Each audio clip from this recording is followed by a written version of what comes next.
Hello everyone. So today we are going to discuss in this video that how we are going to identify which type of ovarian carcinoma this patient is any patient is suffering with the help of tumor markers. You all know that a patient of ovarian carcinoma comes with the adnexal mass. Okay, so there are three types of ovarian carcinoma: epithelial ovarian carcinoma, germ cell tumors, and the granulosa cell, which is a subtype of sex cord cell or follicular cell tumors. Okay, so usually the epithelial ovarian carcinoma is found in old females around 50 to 60 years. Okay, so if a 55 years old female comes to us with a ovarian mass, it's high likely that this female is suffering from epithelial ovarian carcinoma. So we will get its tumor marker done. The tumor marker of epithelial ovarian carcinoma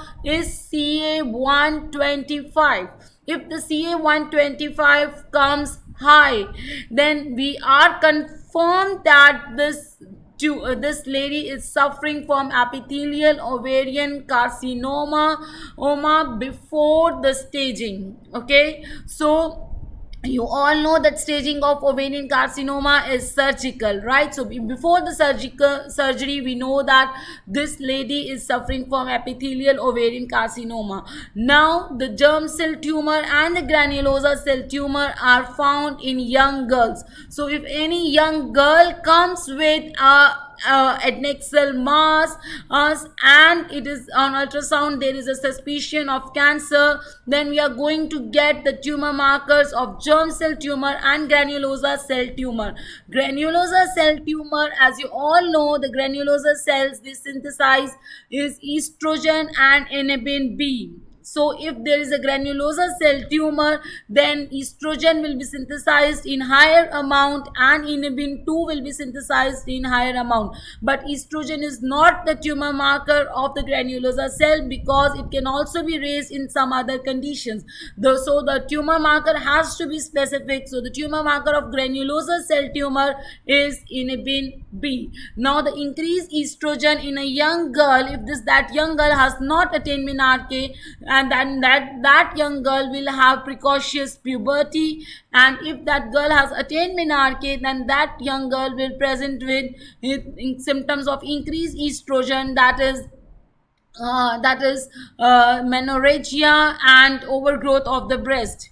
Okay, now let's see if that so if we see that type of adnexal mass in a young girl with sudden overgrowth of the breast and the sudden menorrhagia, then it's high likely that the female is suffering from granulosa cell tumor, and will, after getting the inhibin B levels high, it is the chances increases that this is the granulosa cell tumor.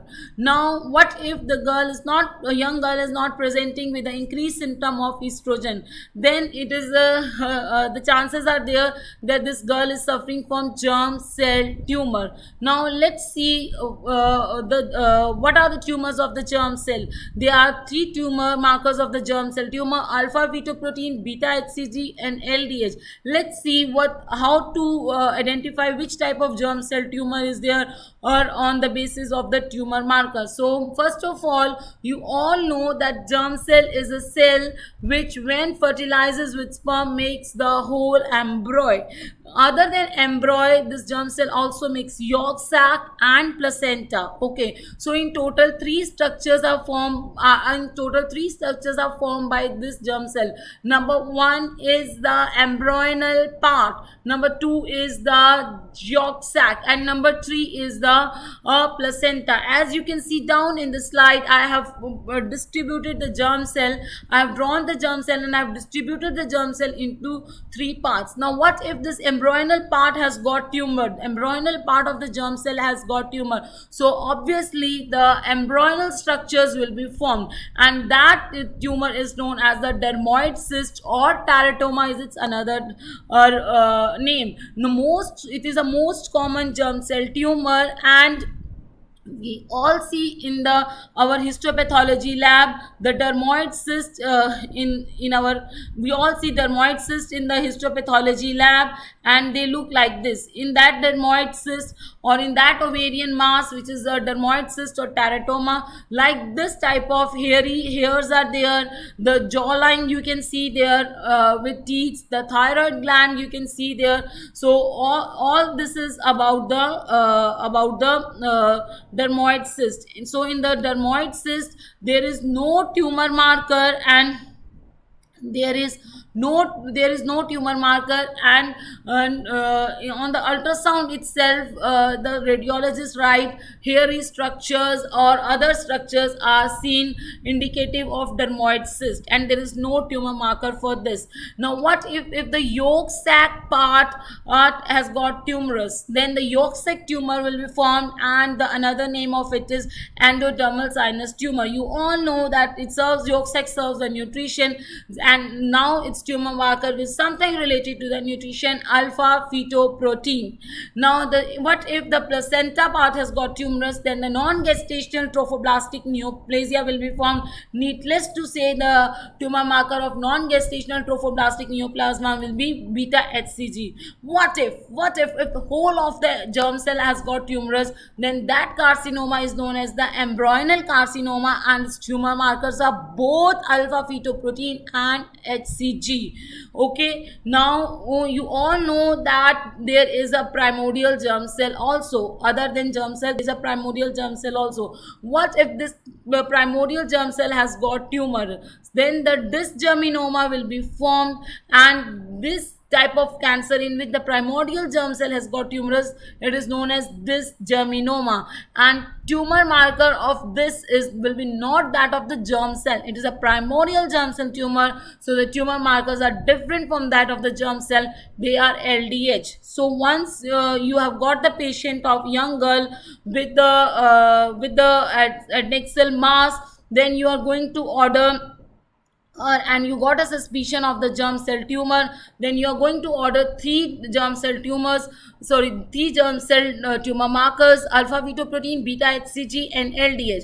If only ldh is raised, it means that it is a dysgerminoma.